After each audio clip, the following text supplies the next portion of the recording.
Hoy vamos a estar viendo entonces la lección número 15. La lección pasada fue la 14 y estuvimos ahondando en un personaje específico.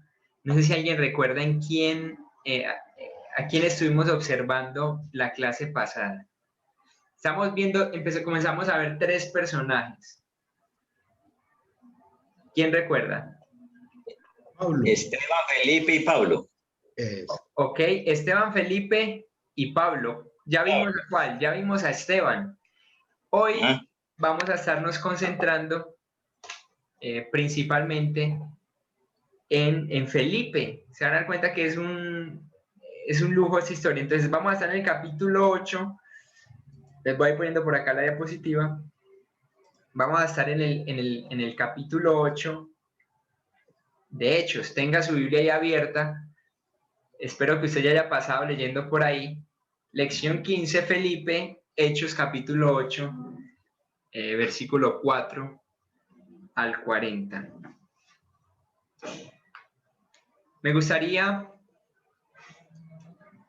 antes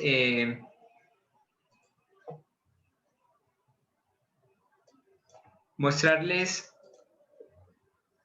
el gráfico que creo que nos ayuda un poco a entender la situación. Este gráfico. Ya abarcamos esta sección que fue Jerusalén, ¿cierto? Acá en Jerusalén vimos varias cosas, no sé si más o menos hacen un recuerdo, pero en Jerusalén acontecieron varias cosas.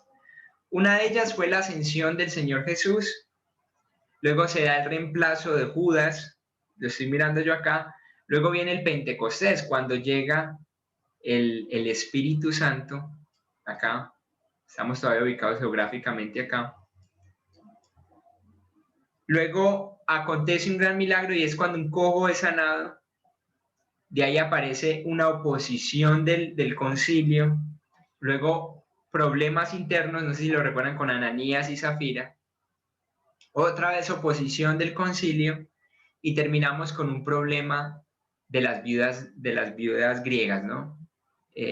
Hasta ahí miren que hemos abarcado hasta el capítulo 6, versículo 7 y hemos estado ahí en Jerusalén. Ya saltamos la clase anterior, saltamos a Judea, Galilea y Samaria. Dijimos que en esta sección iba a estar comprendida por 3 personas, ¿cierto? 3 personas. Ahí perdonan mi letra, pero es que esto es hecho con el mouse. Y dice personas, pero personas en realidad. Entonces, en este lapso, así es como planteamos en un principio cómo se puede ver el libro de Hechos. Dijimos que el libro de Hechos es un libro de transiciones, de movimientos y de avance. Comienza en Jerusalén y termina aquí al final del libro, usted se va a dar cuenta que termina en Roma. Esa es la intención de Lucas, decirnos, miren, el evangelio estaba acá, era algo local y empezó a expandirse. En ese proceso tenemos grandes señales, pero aparecen 3 personas. La primera de ellas la vimos la clase pasada, fue Esteban, y hoy vamos a estar enfocándonos en Felipe. Hasta ahí vamos clarito. Si alguien dice, no, Ander, es que no entiendo algo, o tengo dudas con esto o lo otro, siéntase en confianza, abre el micrófono y tratamos de responder la duda que haya. Si tiene dudas de por qué el bigote y el bozo, pues también se le aclara la duda. Vamos a avanzar entonces. Si ustedes me acompañan ahí en la pantalla está el versículo 8, el capítulo 8, el versículo 1 y el versículo 3. Dice que en aquel día hubo una gran persecución contra la iglesia que estaba en Jerusalén. Ojo a esto, dice, y Saulo asolaba la iglesia y entrando casa por casa, ¿qué hacía? Arrastraba a hombres y a mujeres y los entregaba en la cárcel. La clase anterior observamos que que era muy tremendo ver que el Pablo, el gran apóstol, pues el gran siervo de Dios, el que escribió un montón de cartas, como Romanos, por ejemplo, era uno de los que entraba casa por casa y cogía cristianos, sus futuros hermanos, los cogía y los maltrataba y los perseguía. Incluso él consintió en la muerte de Esteban. Es probable que acá cuando se habla que casa por casa, se refiera a las iglesias que se estaban comenzando a formar en las mismas casas de los hermanos. Es muy probable.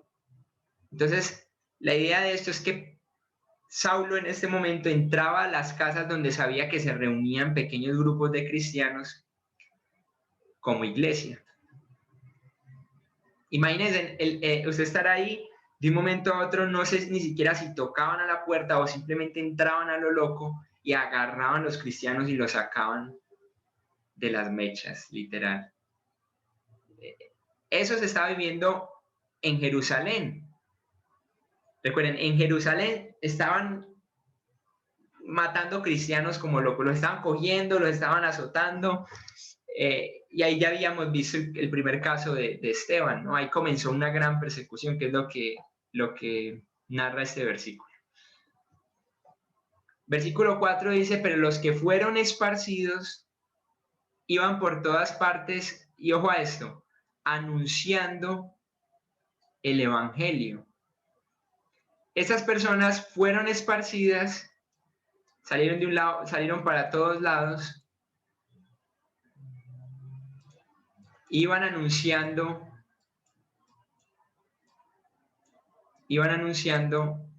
el evangelio.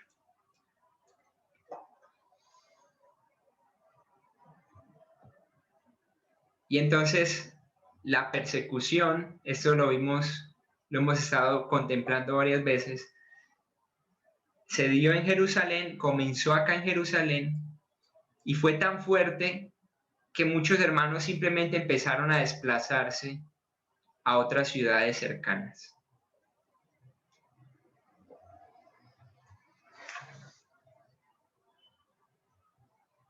Ahora bien, acá yo pongo la dispersión de los creyentes entonces llevó al paso más significativo en la misión de la iglesia. ¿Saben cuál fue la misión que dio el Señor Jesús, no? Vaya, hagan discípulos a todas las naciones. Y entonces aquí va a ser como el impulso para decir, bueno, arranquen pues. Se da la persecución y entonces ellos empiezan a salir. Se podría decir que fue necesaria la persecución para que obedecieran el mandato implícito del capítulo 1 y el versículo 8.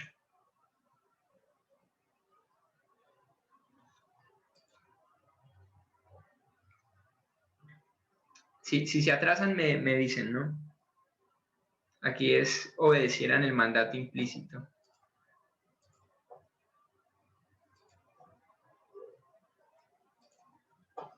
Entonces, al trasladarse a nuevas áreas, se encontraron, es muy interesante que se encontraron con personas que escuchaban y asimilaban el mensaje.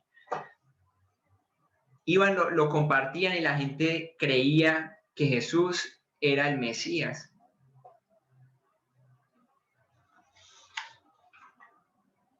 Y en la página 2 de sus apuntes, entonces dice que todos fueron esparcidos. Ahora, ahí Lucas hace una aclaración y dice, salvo los apóstoles. Y aquí saldría una buena pregunta que me gustaría hacerles. ¿Qué piensan ustedes? ¿Por qué los apóstoles no fueron esparcidos?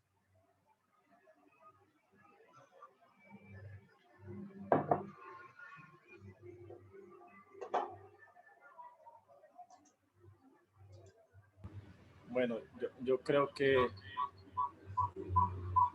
se escucha eco de pronto.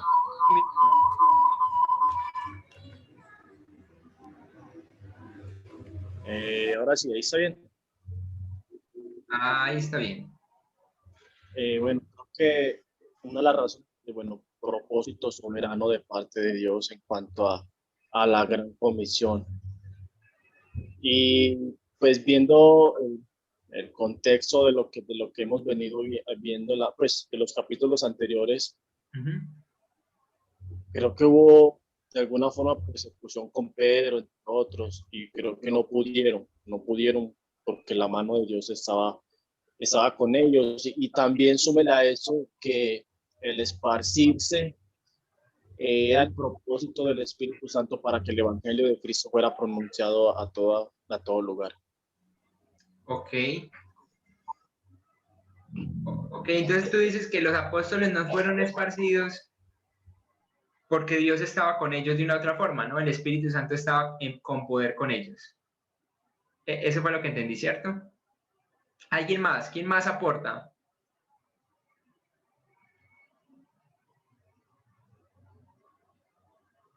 Porque es muy interesante que diga, No, toda la gente fue esparcida menos ellos. O ¿quién habló? Hernán, yo creo que fue el que habló. sí, yo. Dale, Hernancito. Eh, yo creo que, según pues lo hemos visto algo parecido como lo que dijo Freddy, es porque el Señor tenía propósito con los apóstoles en aquella ciudad y porque ellos eran parte fundamental de aquella misión en aquel lugar. Ok, O sea, ellos eran columnas fuertes en aquel lugar ok. y más como estaban en esta situación de persecución, necesitaban hombres como ellos. Yo creo que el Señor los tenía con ese propósito de fortalecer la iglesia, aún con esta persecución que había en ese lugar. Muy interesante, ¿no? Andy, Sí, hola. Bien, Andy, yo, ¿cómo dime. están? Dios los bendiga. Bien. Pienso que de pronto porque los apóstoles siempre se movían como un paso a la vez que el Señor les indicaba algo. Y como la última palabra que el Señor les había dicho era que permanecieran en Jerusalén, entonces ellos siempre como sujetos y dependientes al Señor, a las órdenes que el Señor les daba, probablemente sea eso lo que los hubiera retenido a ellos no moverse de donde estaban. Ok. Gracias, Midiani. Es muy interesante los puntos que acaban de tocar. Y son respuestas totalmente correctas. Johan o Katica, no sé quién levantó la mano. No, pues digamos que se abre la pregunta, se abre como para mucho, bueno, pensar como mucho, pero recuerdo el pasaje que leí el domingo, que dice que el Señor Jesucristo iba para Jerusalén al frente y los discípulos con miedo atrás, siguiendo a Jesús porque iba para Jerusalén, sabiendo que estaba en persecución para estaban a punto de matar a matarlo al Señor Jesús. Entonces yo creo que los discípulos, los apóstoles perdieron mucho el miedo a la persecución. Los apóstoles estaban como con callo de alguna manera en el tema de la persecución, y ahora que tenían el Espíritu Santo, creo que ahora sí, estando con el Señor Jesucristo, pero sin el de nuevo el Espíritu Santo, se metieron a Jerusalén en la calentura en que estaban, por decirlo de alguna manera. Claro. Ahora con el Espíritu Santo yo pues yo no sé, siento como que tienen el denuedo para quedarse allí en Jerusalén, que es el mandato donde primero tienen que dar testimonio. Interesante, ¿no? Pues tengo una respuesta acá, creo que es similar. Y es que ya sea porque creyentes helenistas, no hebreos, eran el enfoque de la persecución, o porque los apóstoles se sentían en el deber de mantener las cosas en Jerusalén, ¿cierto? Y por eso se quedaron allí. Eh, es interesante que recuerden que ahí en Jerusalén está empezando todo lo que conoceríamos hoy en día como el cristianismo, y, y entonces había una instrucción dada, como decía Denita ahora, de quédense acá, por ahora quédense acá. Luego lo que mencionaban ahorita, y es ellos eran columnas, en cierto modo inclusive luego lo dice, pero ellos se vuelven columnas de la iglesia. Son personas que dieron las bases para lo que sería la iglesia. Entonces no sería bien visto que ellos salieran así como locos de allí de Jerusalén y dejaran lo que había comenzado recién allí en unos años en Jerusalén. Ahora, entremos un poco entonces a Felipe como tal, que es el que queremos observar hoy. Y es que fue un varón escogido por Dios. No sé si recuerdan, en el capítulo 6, el versículo 5, él fue uno de los que Dios escogió para trabajar con los apóstoles. Él fue uno de los que ayudó con las necesidades de las viudas griegas.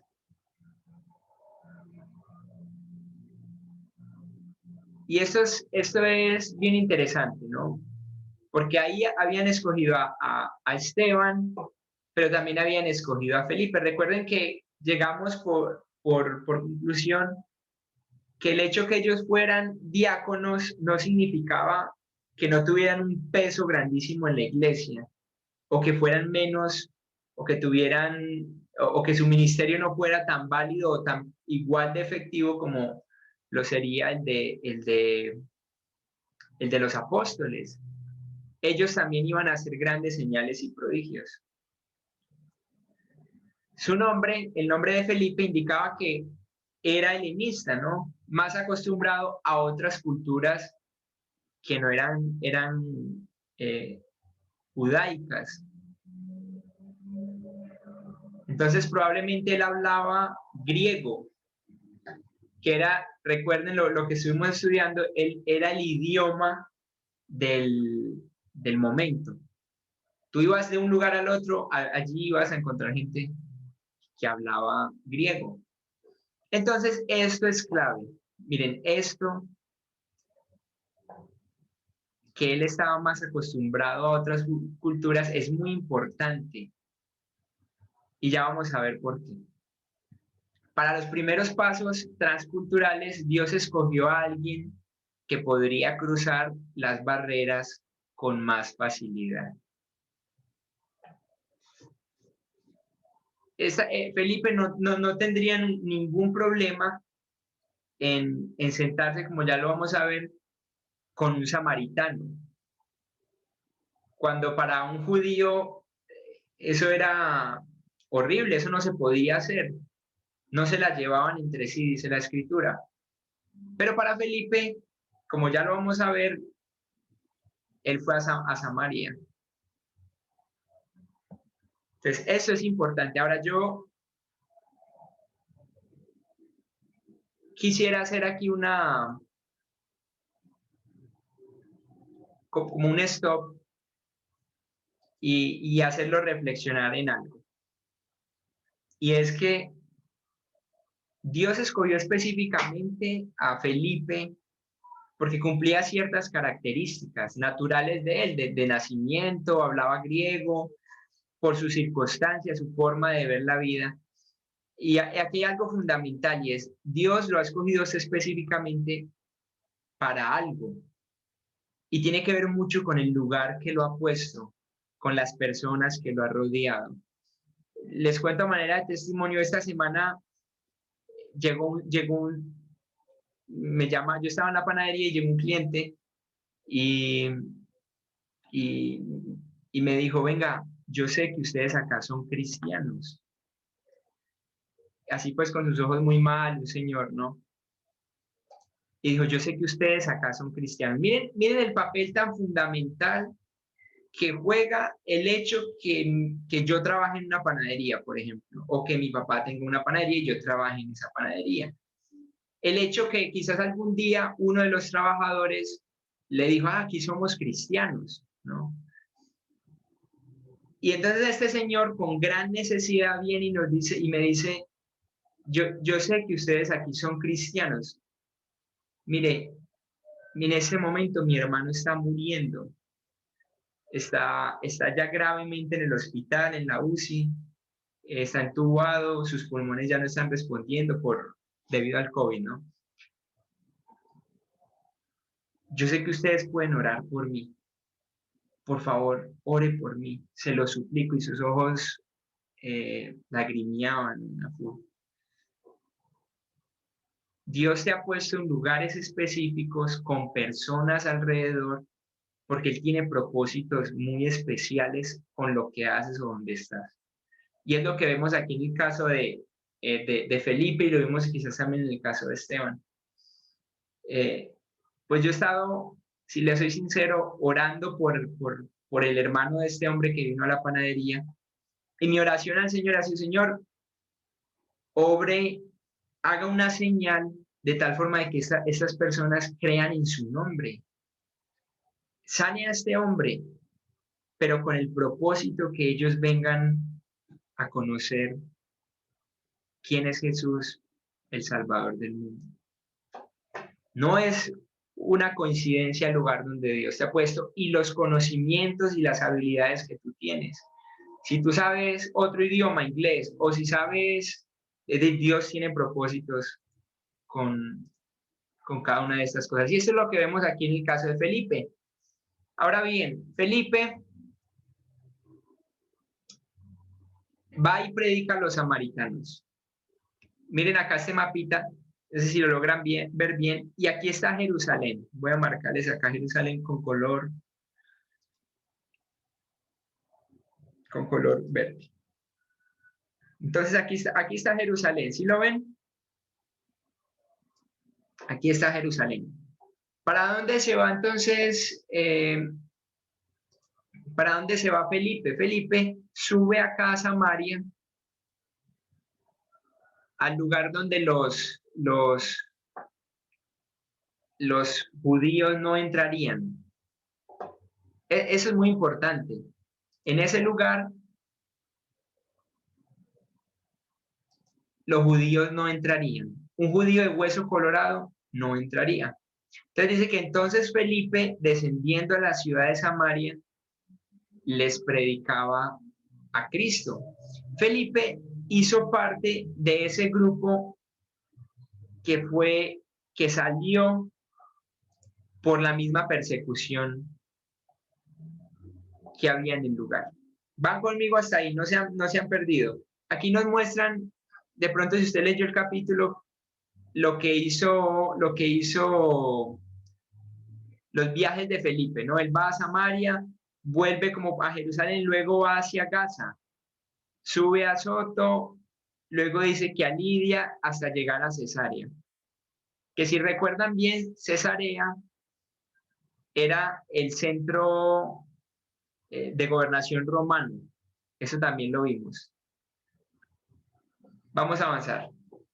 ¿Quiénes eran los samaritanos? ¿Quién más o menos tiene una idea? Me dice, ¿los samaritanos eran esto? O de pronto creo que eran eso. ¿Quién se anima a dar un comentario?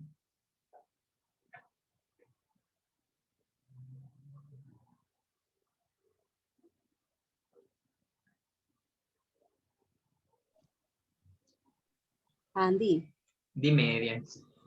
tengo entendido que los samaritanos eran parte de los mismos judíos, simplemente que eran como un grupo de personas dentro de los judíos que se habían prostituido con otras costumbres paganas.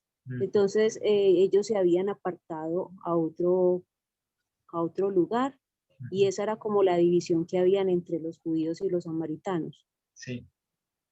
Gracias, Miguel. Esa es básicamente la respuesta, ¿no? Al parecer eran judíos que se habían juntado con otras personas, aunque tengo aquí un comentario, dice que la procedencia de los samaritanos de una u otra forma sigue estando en discusión. Sabemos que sí construyeron su propio templo en el monte Gerizim, en Samaria. Y ellos decían que ese era el verdadero templo, el lugar donde había que adorar.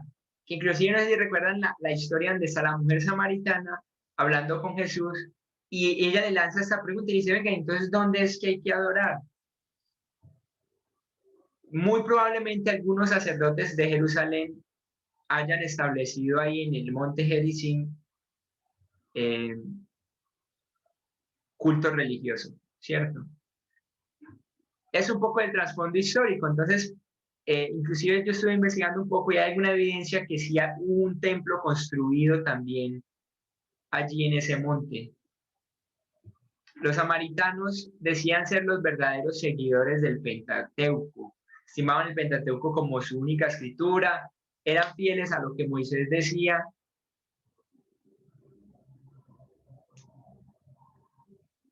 Y eso los caracterizaba a ellos, ¿no?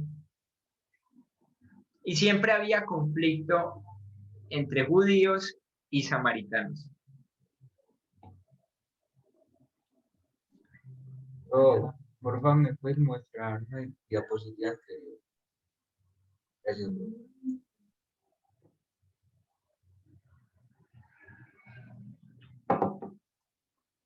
Ahí sería propio templo.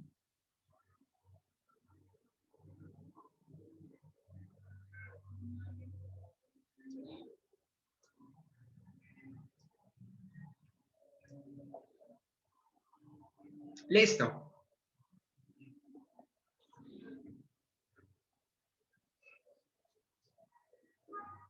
Entonces ellos, es muy interesante que acusaban a los judíos de no seguir fielmente a Moisés. Decían, no, es que ustedes no lo siguen como es. Ustedes están rompiendo y hacen las cosas como no son. Y ustedes no están dando importancia al monte Gerizim. Ellos criticaban mucho eso, ellos reclamaban ese monte, decían, ahí es donde hay que adorar. Decían, ese es el lugar santo, ahí es donde hay que adorar. Y aquí pues entonces pongo entre nota lo que pasa en Juan capítulo 4. Dice judíos y samaritanos no se tratan entre sí. Jesús mismo lo sabía. Esa mujer lo sabía. Es más, a esta mujer recuerden que ella se le hizo muy extraño que Jesús le hablara. Si le dice, usted siendo judío me está hablando a mí. Y había ese conflicto allí. Entonces, había tensiones fuertes de los dos lados. Inclusive, dice que los judíos destruyeron el templo. Eso ya es extra, no está pues especificado en la escritura, pero dice que los judíos destruyeron el templo de los samaritanos durante el tiempo de los macabeos. Por historia sabemos esto. Imagínense, destruir lo que los samaritanos habían construido y decían, no, es que aquí es donde hay que adorar, los judíos fueron y lo destruyeron. Josefo, un historiador de la época, dice que habla en una ocasión cuando judíos quisieron pasar a Samaria, por Samaria, para ir al templo, pero los samaritanos se opusieron de tal manera que mataron a varios de ellos. Llegar a ese punto es como lo que llamaríamos hoy en día las fronteras invisibles, cruzar de un lado al otro y entonces se dice qué hace aquí y llegaron al punto, según Josefo, de matarlo, de matar judíos. Algunas tradiciones de la literatura rabínica dice que consideraban a los samaritanos como apóstatas, personas totalmente impuras y destinados al Gehenna. El Gehenna es como el infierno de los judíos o el purgatorio. Entonces algunas tradiciones decían, no, es que los samaritanos son los apóstatas, son gente impura y por eso había tanto choque entre ellos. Rivalidad. Ahora, ¿a qué voy con todo esto? Y es que fue una iniciativa osada de parte de Felipe, predicar el evangelio a los samaritanos. Eso es muy teso. Y tiene que ver con lo que yo les decía ahora. Es decir, era peligroso ir y hablar a los samaritanos.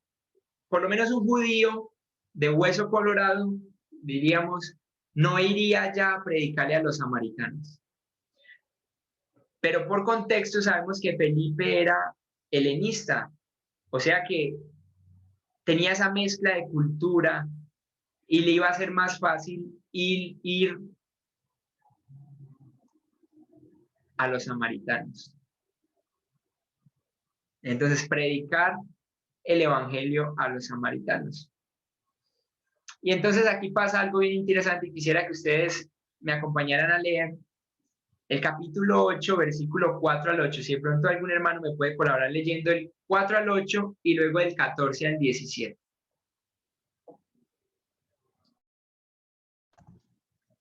Del 4 al 8, listo. Pero los que fueron esparcidos iban por todas partes anunciando el evangelio. Entonces Felipe, descendiendo a la ciudad de Samaria, les predicaba a Cristo. Y la gente unánime escuchaba atentamente las cosas que decía Felipe, oyendo y viendo las señales que hacía. Porque de muchos que tenían espíritus inmundos, salían estos dando grandes voces, y muchos paralíticos y cojos eran sanados. Así que había gran gozo en aquella ciudad.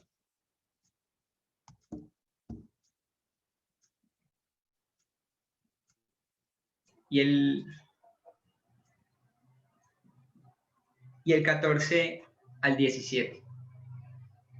Ya sí, bro. Cuando los apóstoles que estaban en Jerusalén oyeron que Samaria había recibido la palabra de Dios, enviaron allá a Pedro y a Juan, los cuales, habiendo venido, oraron por ellos para que recibiesen el Espíritu Santo, porque aún no habían descendido sobre ninguno de ellos, sino que solamente habían sido bautizados en el nombre de Jesús. Entonces les imponían las manos y recibían el Espíritu Santo. Gracias, Fabi y John. Entonces, aquí podemos observar la conversión de los samaritanos.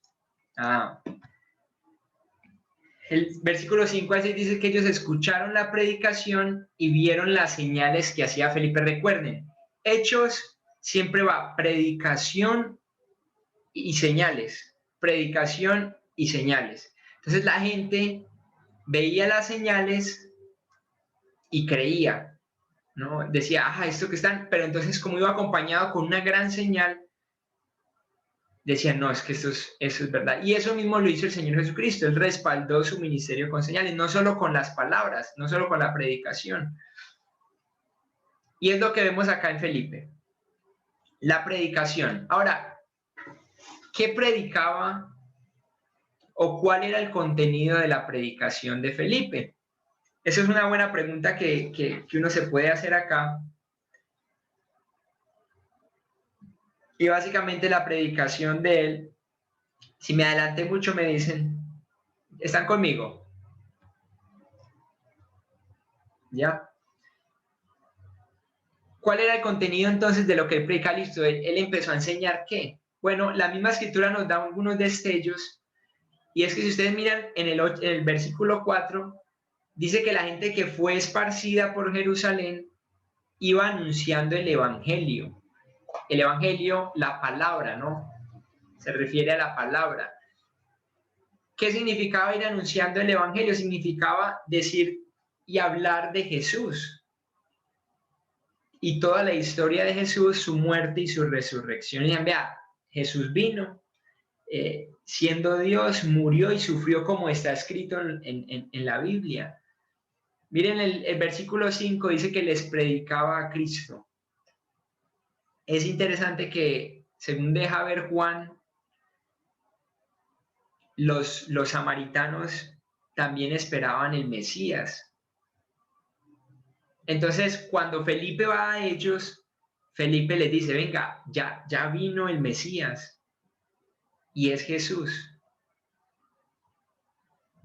Recuerden, esto para ellos es escuchar un mensaje desconocido, como, sí, vino un hombre llamado Jesús, ¿cómo así? Y resucitó. Ellos tenían, wow, qué interesante, alguien que resucitó. Pero cuando veían las señales y el poder con que se empezó a desarrollar el evangelio, a crecer el evangelio, confirmaba de una el mensaje. Y eso es fundamental. Estoy haciendo énfasis en eso estoy haciendo énfasis en el poder que iba acompañado siempre con la predicación, es porque el hecho que ya no estemos en la iglesia primitiva, donde se hacían grandes señales y prodigios por cuestiones de iniciación de la iglesia, no implica que al día de hoy el evangelio no demande señal de vidas transformadas y de poder del Espíritu Santo. ¿Qué más predicaba? Versículo 12 dice que anunciaba el reino de Dios, o sea, el gobierno de Dios y el nombre glorioso. Y ojo que aparece este título, eso es un título de Jesucristo. Algunos no lo traducen como Jesucristo porque no lo ven correcto, sino ponen como Jesús el Cristo. Y ya esto implica la persona de Jesús. No solo que el Cristo vendría, sino Jesús, el que nació de María, el hijo de José, el carpintero. El versículo 14, entonces, Felipe dice que ellos habían recibido la palabra de Dios. Y el versículo 25 dice, habiendo los apóstoles testificado y hablado la palabra de Dios.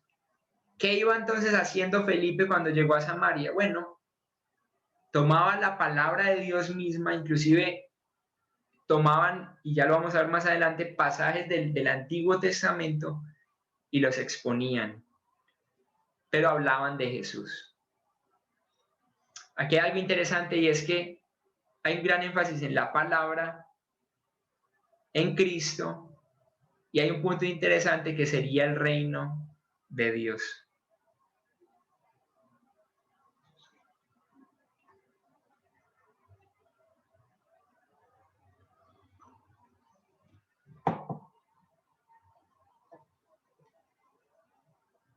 Ese era el contenido de la predicación de él. Miren, y ese fue el contenido de los que fueron dispersos. Cuando ellos empezaron a ser perseguidos en Jerusalén, allá en esa ciudad, ellos empezaron a salir y a donde llegaban comunicaban la palabra de Dios, pero haciendo referencia al Señor Jesucristo. Entonces, estábamos en ese primer punto, decíamos que ellos escucharon,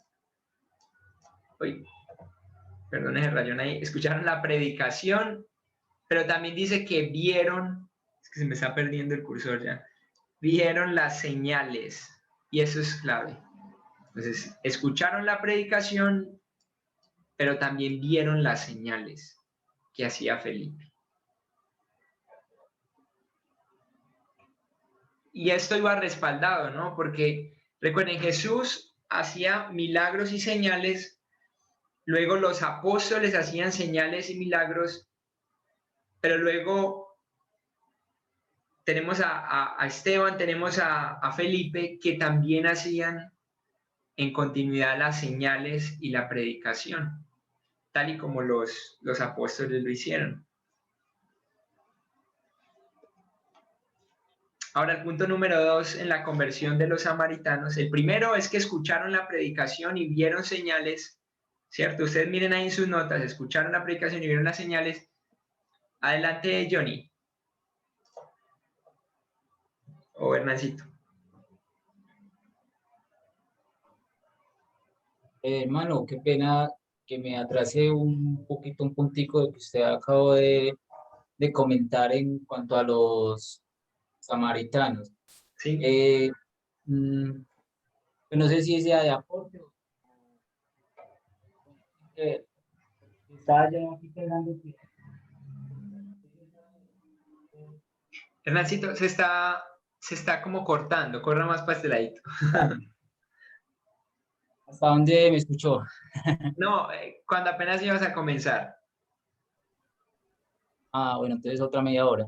Bueno, que no, que es válido lo que usted dijo, ¿cierto? De Felipe, en cuanto a la predicación a los samaritanos.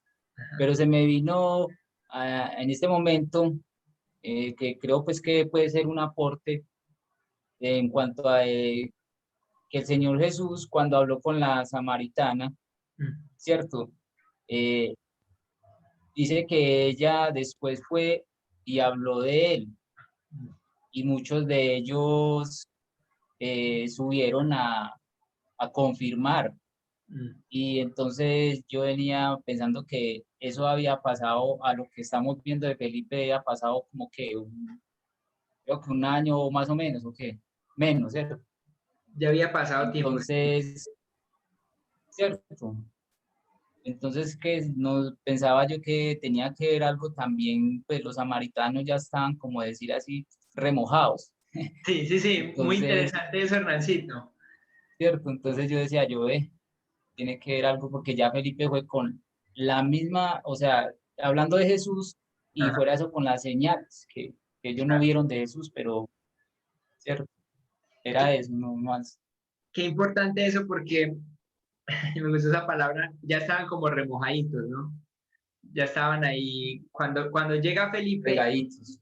claro, muy probablemente ya habían comentarios desde hace tiempos de un hombre llamado Jesús y la historia con esta mujer que estuvo allá en el pozo. Muy, muy probablemente, inclusive esa relación para algunos es como, ah, sí.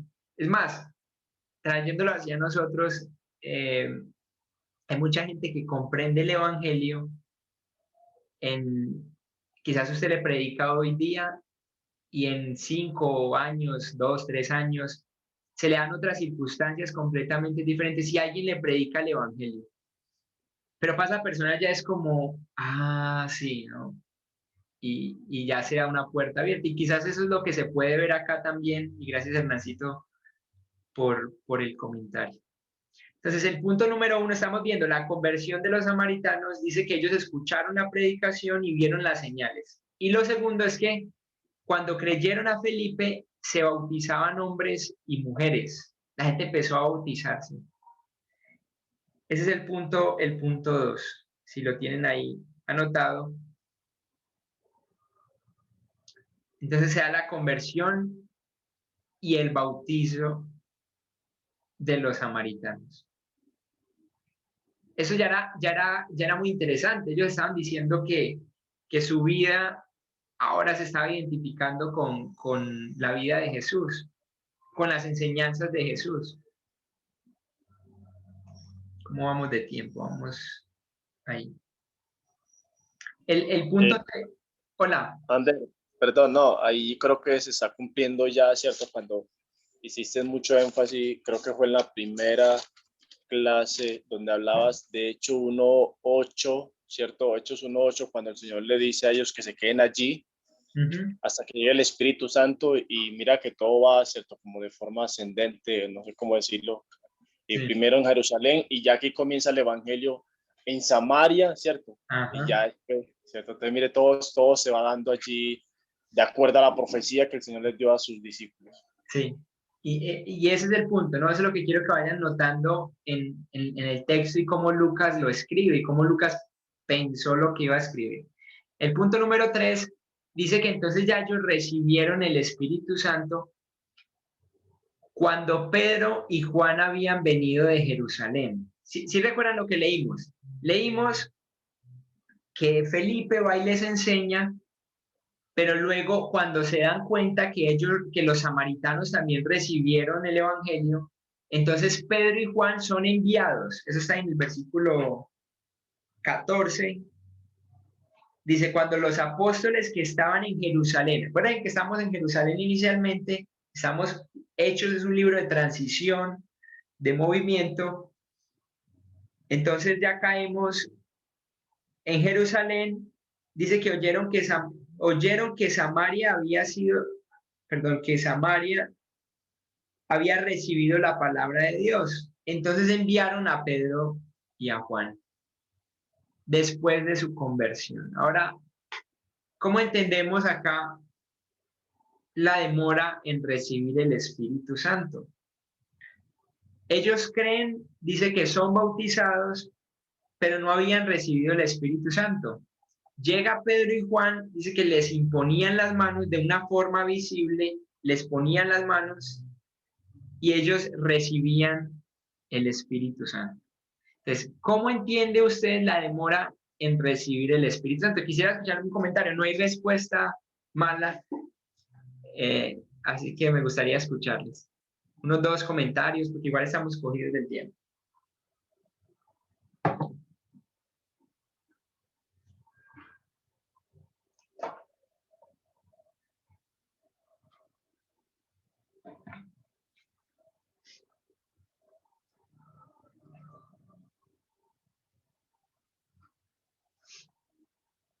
Bro, o Katica. Cata, Ya no se va a arriesgar a decir nada. yo no me voy a arriesgar. No, pues es muy complejo, ¿cierto?, hablar de eso, pero como que si pudiéramos de pronto inferir algo, no sé si de pronto, ya ustedes me corrigen, si de pronto hubiera sido para que Pedro y Juan presenciaran que esos samaritanos recibieron al Espíritu Santo, precisamente porque o sea, para ellos era complejo entenderlo y saber, inclusive cuando estaban con el Señor Jesús, ellos estaban súper alarmados y como un poquito, diríamos, muy paisamente azarados cuando estuvieron en Samaria. Y no sé si el Señor utilizó eso o quiso que Pedro y Juan presenciaran que ellos efectivamente podían creer. Entonces, no sé, eso porque también con Pedro, no sé si es más adelante, o creo que es unos capítulos más adelante, cuando va donde Cornelio, él se asombra de que ellos estaban entendiendo la palabra. Ya. Entonces, también, pues, no sé si eso puede ser una explicación. Sí. Pues en realidad esa es la explicación. Ya les voy a mostrar, pero tiene mucho sentido. Primero, son 2 punticos claves. Uno, para que los mismos samaritanos se sintieran aceptados por los judíos o miembros de la iglesia primitiva. Entonces, el hecho que vinieran unos judíos, en el caso como era de Pedro, que podríamos decir que era un judío de hueso colorado, que se guardaba de ser de las leyes judías, inclusive él fue uno de los que más problemas tuvo para dejar para pasar de los rituales judíos a lo que sería ya la gracia, vinieran a los samaritanos y recibieran el Espíritu. Entonces, primero, para que los samaritanos cayeran en cuenta o se sintieran como miembros de la iglesia primitiva, así como los judíos, lo que había pasado en Jerusalén. Y lo segundo, bueno, está este comentario ahí, dice que es posible que se hiciera necesaria alguna evidencia especial, ¿no?, para asegurar a los samaritanos que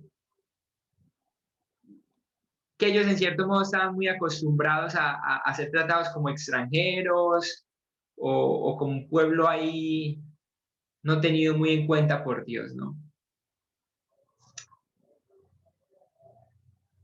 Pero sigo avanzando. Y el segundo punto es para que los apóstoles fueran testigos del avance del evangelio a otro grupo étnico. ¿Qué es lo que decía Katica? Aquí era importante que ellos no hubieran recibido el Espíritu Santo de una, apenas creyeron y fueron bautizados, sino que se diera esto, que tenían que venir judíos de Jerusalén y decir, venga, ¿qué pasó acá? ¿Cómo así que ustedes creyeron en el Evangelio? Ah, sí, creímos en el Evangelio. Entonces, venga, reciban el Espíritu Santo. Imponían manos sobre ellos y ellos recibían el Espíritu Santo. La Biblia no nos dice, no nos es muy clara en lo que ellos sintieron, pero sí nos da la idea de que ellos experimentaron ese cambio de no tener el Espíritu Santo a tener el Espíritu Santo, como usted y yo. Usted hoy en día está convencido que tiene el Espíritu Santo porque usted es hijo de Dios y usted sabe que Dios en toda su plenitud habita dentro de usted. Entonces esto era clave, que los apóstoles vienen, no, saben que esta gente de Samaria, los odiados por los judíos, también recibieron el Espíritu Santo habita. Buenas noches, hermanos. Hola. También era como, pues pensando como se me venía a la mente este pasaje de, pues que el Señor de todos los pueblos hizo uno, ¿cierto?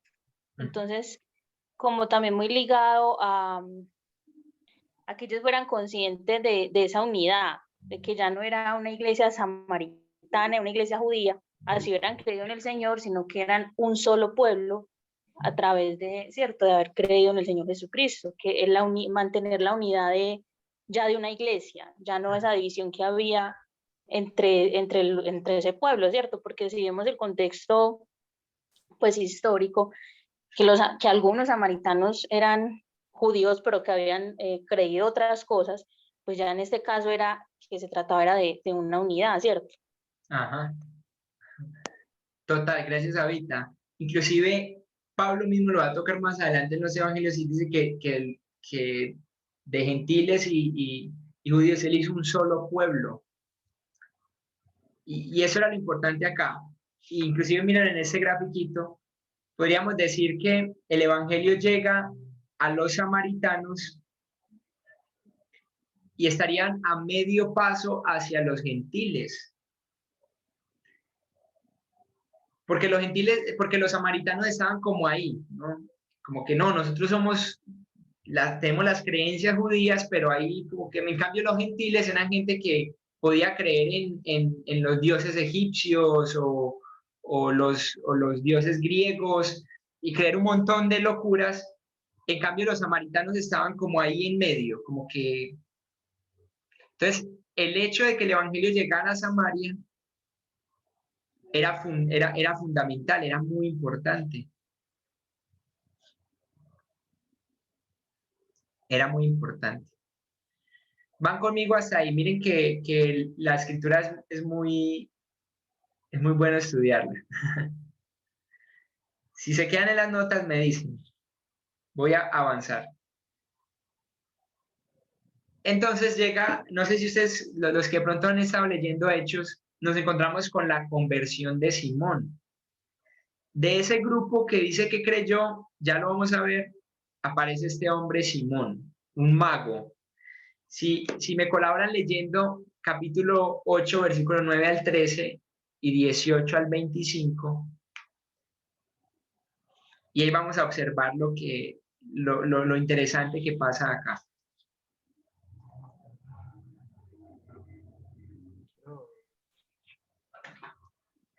Dale, Broti.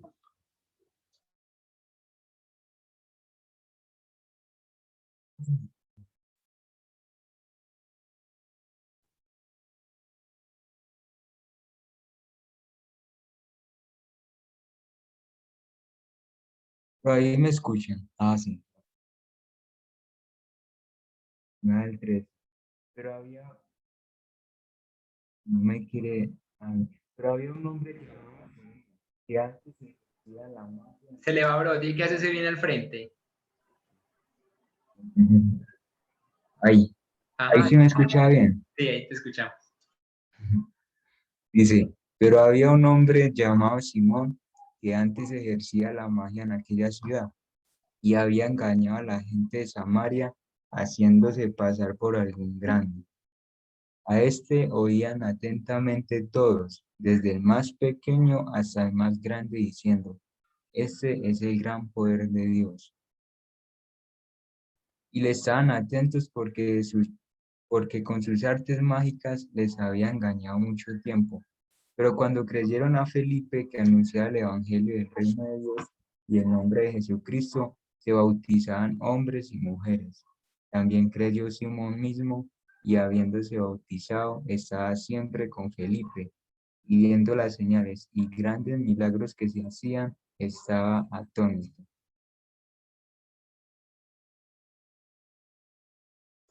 Interesante. Tenemos entonces a un hombre llamado Simón que dice que creyó y también se bautizó. ¿Y quién me colabora leyendo el 18 al 25?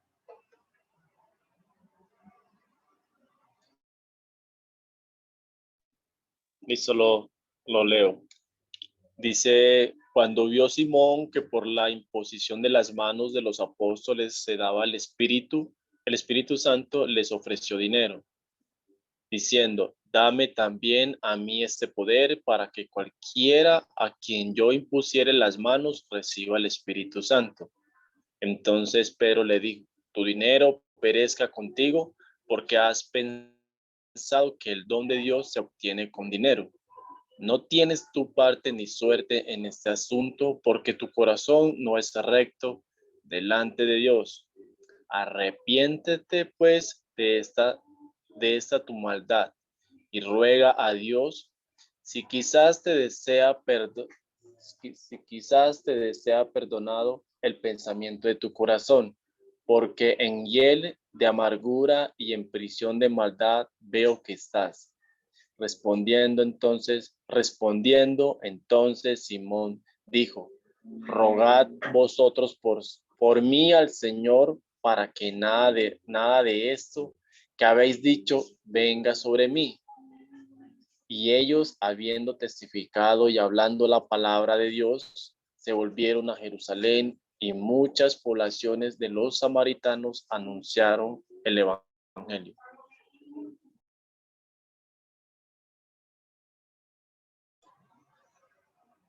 Entonces, tenemos a un hombre, Simón, que muy probablemente por ser mago y por su contexto y lo que hacía, que era un hombre que tenía la atención constante del pueblo por su magia o lo que hacía, dice que fue atraído por las señales que hacía Felipe. Ander, perdón, solo pues pensando cierto en eso, muy chistoso, pero hoy tenemos muchos de esos Simones. Total, gracias por el comentario, Freddy, porque pues, a mí esto me dio muy pensativo. Yo la verdad no había leído muy bien el texto y esos días volviéndolo a estudiar, se me hizo interesante que él inclusive fue bautizado y dice que creyó, y ya lo vamos a estar viendo un poco, ¿no? Pero sí, fue atraído por las señales solamente que hacía Felipe. Ahorita alguien, creo que fue Víctor, daba un comentario que decía que es muy particular que mucha gente del mundo viene y le pide una oración porque creen que uno tiene como algo especial, ¿cierto? Para ello, pero realmente no dan el paso, aunque creen, de una u otra forma, creen que en Dios hay poder y lo tienen ahí como presente, no se atreven a lanzarse. Y este es un caso de esos. Dice que también creyó Simón, y esta palabra creyó me acuerda un poco a mí al creyó de los demonios también creen. E inclusive un demonio cree más que, a veces creen más hasta que nosotros, en el sentido de que ellos están más conscientes de la realidad del mundo espiritual y de Dios como tal. Y este hombre, Simón, también, él tenía mucho conocimiento del mundo espiritual y dice que creyó. Y entonces dice que ese hombre fue duramente reprendido por Pedro. Y Pedro le pega su regaño y dice que por tratar de comprar el poder del Espíritu Santo. Como venga, con dinero, ¿qué hay que hacer para tener ese poder, ¿no? Y viendo al Espíritu Santo como un poder. Y entonces le dice, no tienes tu parte ni suerte en ese asunto. Y le dice, arrepiéntete, pues, de esta tu maldad.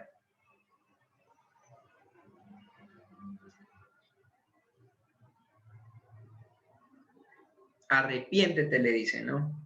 Duramente reprendido. Entonces, la pregunta entraría, ¿no? Y entonces este hombre era creyente o no. Cuando hablamos de Simón, podríamos decir que él, vamos a estar en el cielo con él o no.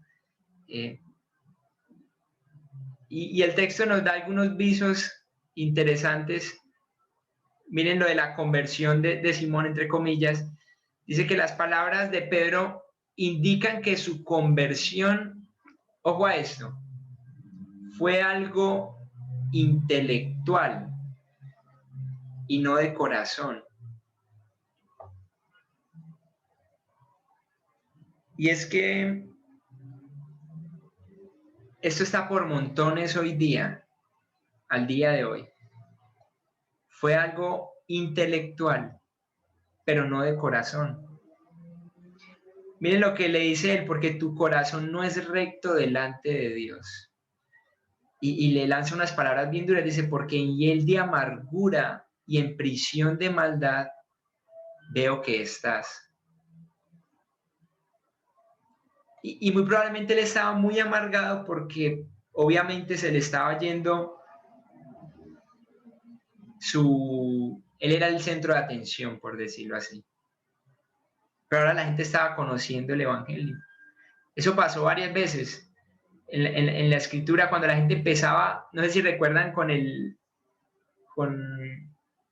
en Éfeso, si no estoy mal, que toda la gente empezó a creer. Entonces todos los que vendían estatuillas y cosas de la diosa Diana, empezaron a quejarse y decir, venga, se nos están llevando la clientela.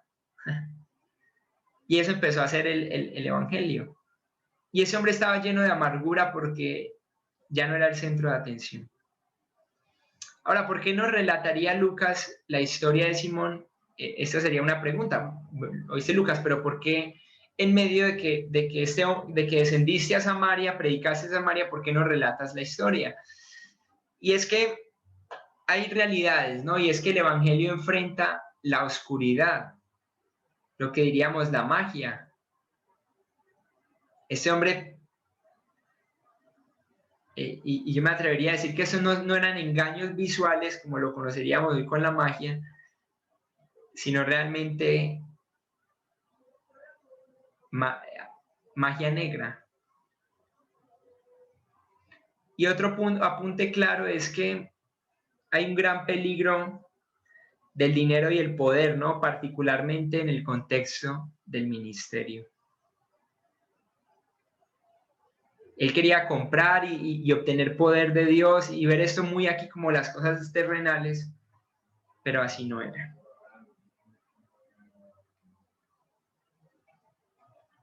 Entonces enfrenta la oscuridad, lo que era, se me fue ahí la línea, la magia y el peligro del dinero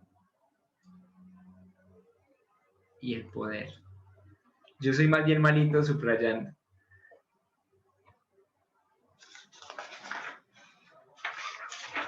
Sí, Katica o Joan. Nos estamos turnando. Usted necesita magia para hacer una rayita derecha. Y sí. Bro, no, un comentario pequeñito como que se me venía a la mente, que qué bonito que la luz del Evangelio llegue a una ciudad o a una comunidad donde hay cosas como estas de oscuridad, de magia, de mujeres con 5 maridos, de recelo religioso. Cierto, como el contexto pues uno trata de entender como el contexto social a través de las pocas visos que da la escritura de aquí este hombre que todo el mundo era aterrado por su magia. Y en el Señor, pues, la mujer socialmente como se encontraba también y llegar a la luz del Evangelio a ese tipo de personas. Como que nosotros somos muy elitistas en creer que el Evangelio es solamente para el que me cae bien o para... ¿Cierto? Qué bonito es. Gracias, bro. Sí, es muy reflexivo el tema que el Evangelio empezó a traspasar culturas y culturas que no cumplían la ley de Dios, paganas. Eso muestra como que el amor de Dios tan grande porque él no se fijaba en cosas en que la persona estuviera bien, sino que por el contrario le dio la oportunidad a todo el mundo, inclusive a Simón, pero Simón estaba como en otro cuento muy diferente. Sí. Es eso. avancemos un poco porque lo que sigue para mí es una de las historias más, es muy linda, y es cuando Felipe evangeliza al etíope. Es la página de sus apuntes, la página 4, la que vamos a estar rellenando. Miren, hay discusión acerca del trasfondo étnico del etíope. Algunos tienen una u otra posición.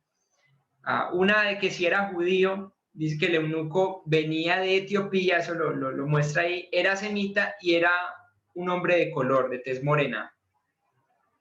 Otros dicen si era gentil, ¿no? El eunuco era probablemente un gentil temeroso de Dios.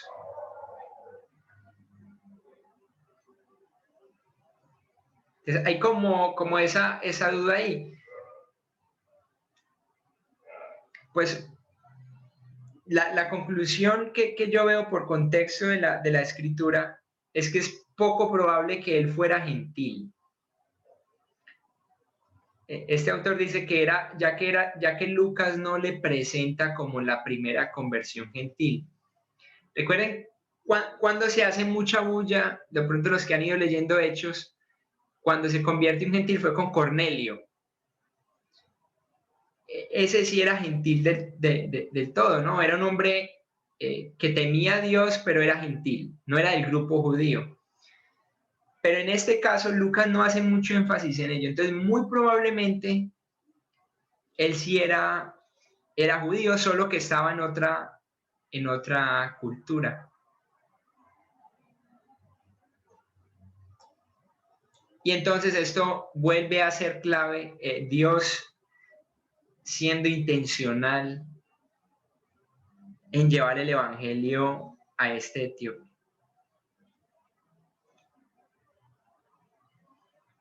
Entonces el evangelio sigue cruzando barreras culturales y de distancias. Los samaritanos y ahora un hombre etíope, semita.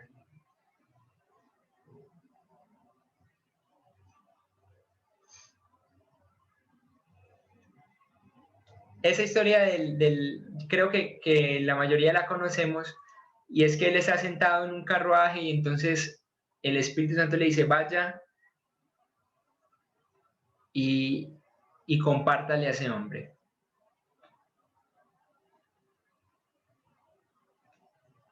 Ya acabaron de copiar, voy a pasar.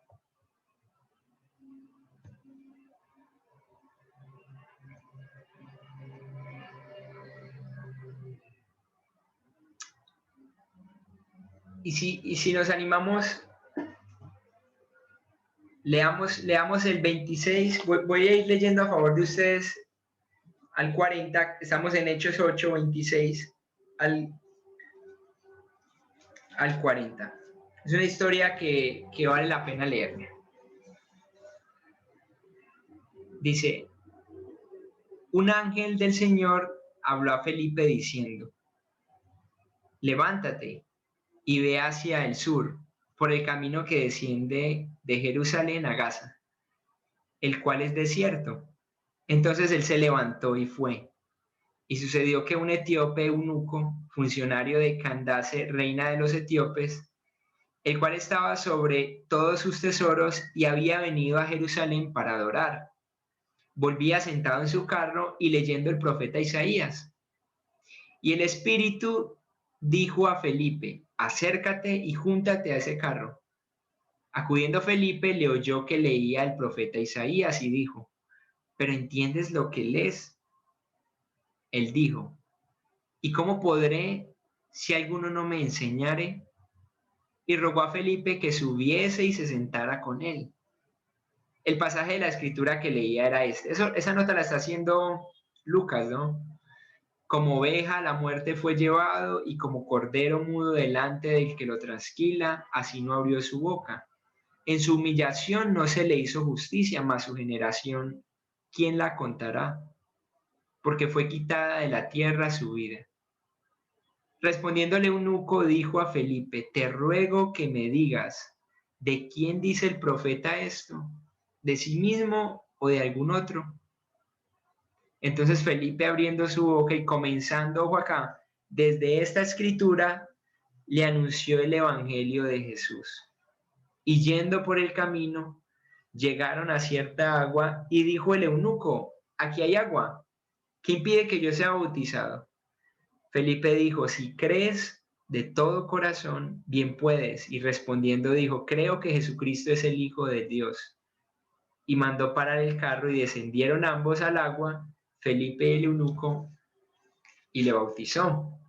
Cuando subieron del agua, el Espíritu del Señor arrebató a Felipe y el eunuco no le vio más, y siguió gozoso su camino.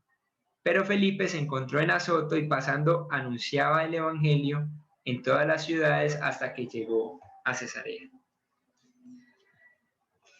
Ahora, hay unas pautas aquí bien interesantes si usted quiere tomar nota para el evangelismo. Hay unas pautas dadas en esta historia, y el primer punto podríamos pensar en la dirección del Espíritu Santo.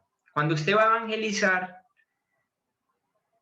no es su iniciativa, no es como usted quiera. Recuerde, usted no está cumpliendo la misión suya, sino la misión de Dios. Eso es fundamental. Usted no está cumpliendo la misión suya, usted está cumpliendo la misión de Dios. Él es el que la está llevando a cabo. Entonces, por eso aquí es fundamental que usted no agarre a predicar el evangelio a la loca, sino que siempre vaya dirigido por el Espíritu Santo. Hay un pensamiento muy común en nosotros: no, es que hay que predicar. Y sí, hay que predicar el evangelio, pero hay que hacerlo bajo el poder y la dirección del Espíritu Santo, a donde Él me guíe. Miren el versículo 26. Dice que un ángel del Señor habló a Felipe. Luego, versículo 29, y el Espíritu dijo a Felipe: acércate al carro, ¿cierto? Y júntate a ese carro. Luego dice que el Espíritu del Señor arrebató a Felipe. Entonces vemos que todo el encuentro de Felipe con el etíope es dirigido por el Espíritu Santo. Desde que entra, desde que se le dice vaya, hasta que se sale de ahí, es dirigido por el Espíritu Santo.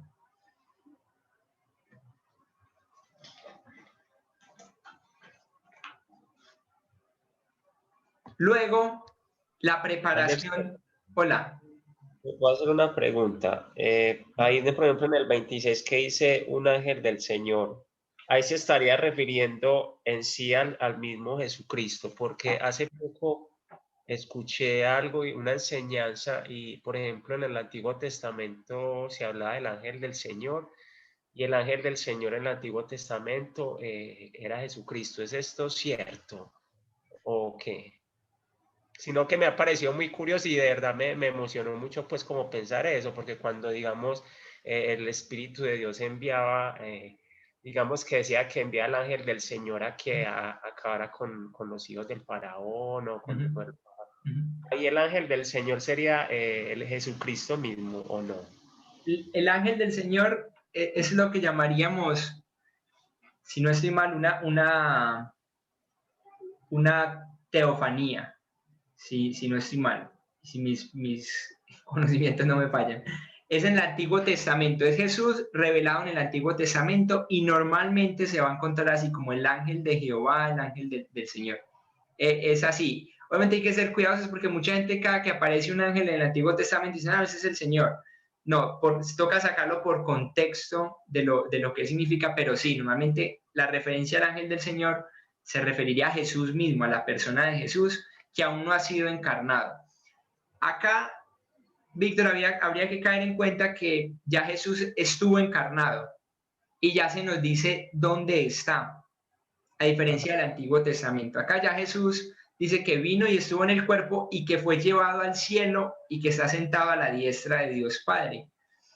Entonces, por eso y por ese contexto, diríamos que acá no se refiere en este texto, no se refiere al Señor Jesús. Inclusive si se refiriera al Señor Jesús, ya sería más específico en decir: fue el Señor Jesús, porque ya la persona de Cristo, el Verbo, se ha dado a conocer.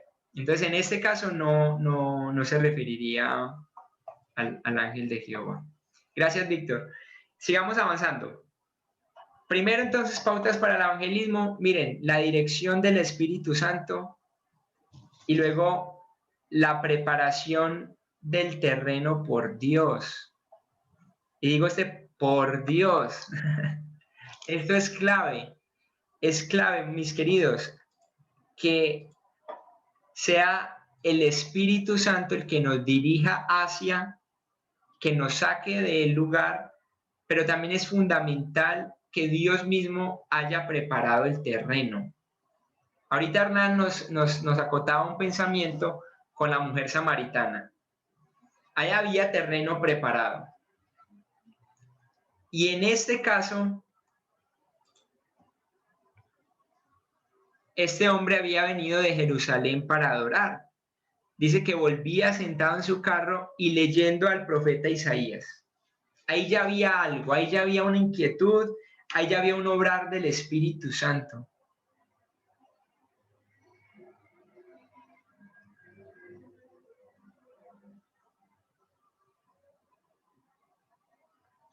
Dos cositas claves, ¿cierto? Por ahora hemos visto. Cuando usted vaya a evangelizar, ruegue la dirección del Espíritu Santo.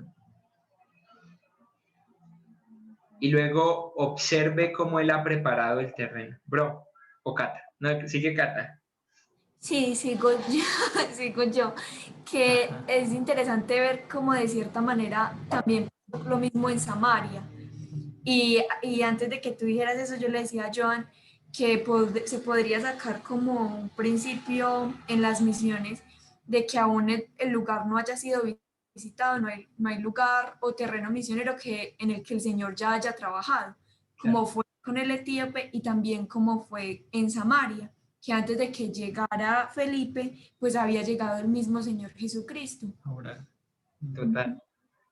total, gracias Katica por el pensamiento. El Señor prepara los corazones. Eso es un principio bíblico. El uso de la palabra de Dios. Eso son pautas para el evangelismo. Cuando usted va a hablar, cuando usted va a evangelizar a alguien, hombre, usted no va a hablar palabras suyas. Esto no es su misión. Esto no es su creatividad para compartir el evangelio a alguien. Aquí usted tiene que basarse en el evangelio, que es poder de Dios. Entonces es clave el uso de la palabra de Dios. Dice que entonces Felipe, ¿qué fue lo que hizo? Comenzando desde esa escritura. Él dijo, la verdad, el pasaje que este hombre estaba leyendo es con lo que yo, en lo personal, si conozco un judío, comenzaría preguntándole, venga, entonces ¿usted qué cree acerca de este pasaje? Isaías, ¿cierto? Y dice que desde ahí arrancó a enseñarle la palabra de Dios y hacerle referencia a Jesús. Y luego un mensaje enfocado en Cristo. Usó la palabra, pero luego lo enfocó en la persona de Jesús. Dice que comenzando desde esa escritura le anunció el evangelio de Jesús.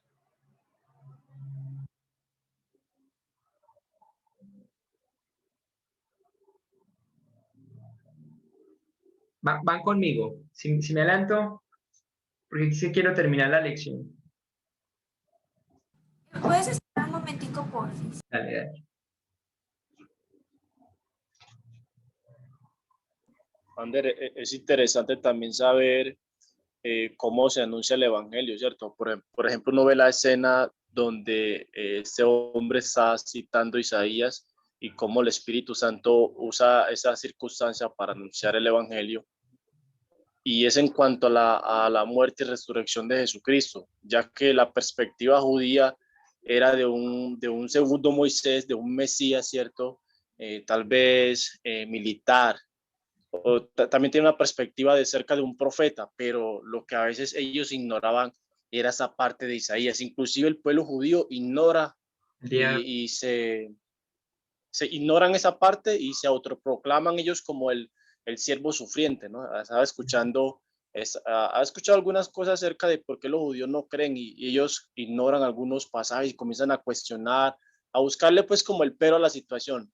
Y en el contexto del Señor Jesús, lo que más ignoraba el pueblo judío era esta escena tan importante y por eso yo creo que, y tú lo has explicado, Lucas se tomó la molestia desde el primer tratado, es decir, del Evangelio de Lucas, para anunciar cuidadosa y diligentemente cada palabra, cada cosa acerca de la muerte y resurrección de Jesús. Y muy lindo todo eso porque se ve reflejado aquí, ¿no? Es curioso cómo dentro del plan de Dios usa esta escena, este pasaje de Isaías para anunciarle el Evangelio digamos, del siervo sufriente, del Cordero de Dios. Ajá, total que sí. Es un pasaje fundamental para mostrar que Jesús es el Mesías. Que Jesús es el Mesías. Había una disponibilidad de Felipe. Miren, dice, levántate, le dice el ángel, y ve hacia el sur. Entonces él se levantó y fue. Hay un comentario y es que dejando un ministerio donde muchos estaban entregándose al Señor, ahí en Jerusalén, o inclusive en Samaria mismo. Pero dice que él se levantó y se fue hacia el sur. Y hay una disponibilidad. Bueno, usted me dice que vaya allá, entonces yo voy allá.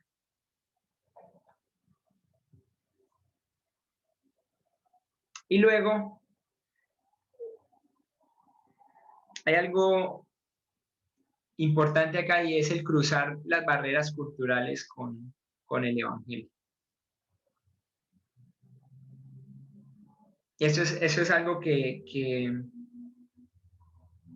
el Evangelio hace y que se debe buscar hacer, y es cruzar las barreras culturales con el Evangelio. Vamos a pasar a la última diapositiva, así es donde se da la conversión del etíope. Mire, dicen, entonces Felipe, dice, le anunció el Evangelio de Jesús y dijo el eunuco, aquí hay agua, y lanza esa pregunta, ¿qué impide que yo sea bautizado?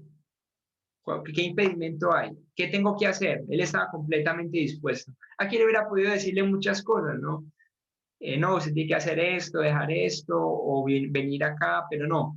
El Evangelio es así, directo. Posiblemente el etíope estaba preocupado por su trasfondo étnico, físico, ¿cierto? Por ser eunuco.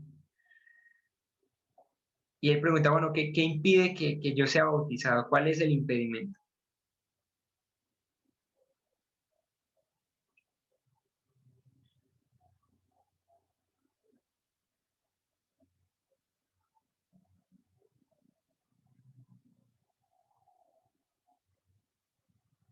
Y entonces ya finalmente esa historia termina muy bonita. Este hombre salta al agua, van al agua.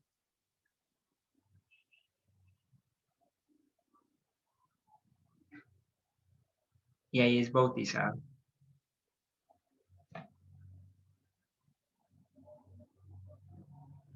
Su trasfondo étnico o físico, eso es lo que ustedes tienen que anotar ahí en la hojita, podría estorbar el paso del bautismo. Pero no hay ningún impedimento, ¿no? Miren la respuesta que da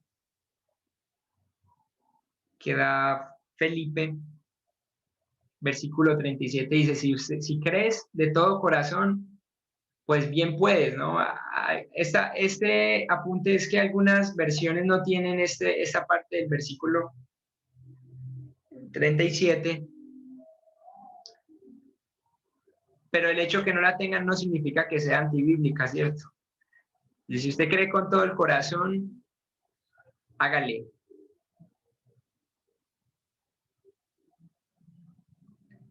Y mandó entonces a parar el carro. Y descendieron ambos al agua, Felipe y el eunuco, y lo bautizó, una señal de su conversión.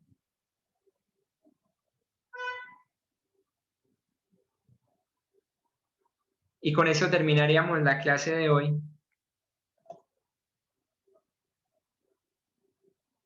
Sí, bro.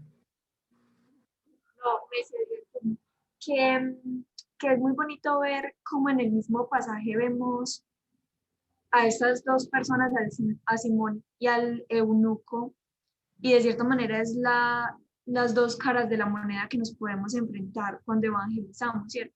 Podemos tener personas, bueno, o que de plano rechazan, o que parecieran tener una conversión, pero en realidad en su corazón no ha pasado nada, y las personas que en realidad creen genuinamente. Y de cierta manera como que esas últimas personas son las que hacen que valga la pena el esfuerzo, por ejemplo, que tuvo que pasar Felipe de pasar de Samaria y luego de Samaria descender al sur. Entonces, como es interesante ver cómo se presenta en el mismo pasaje estos dos tipos de personas y estos dos de bautizos. Y yo creo que Lucas es intencional en hacer ese, y no lo había visto así, Katica, en hacer ese contraste.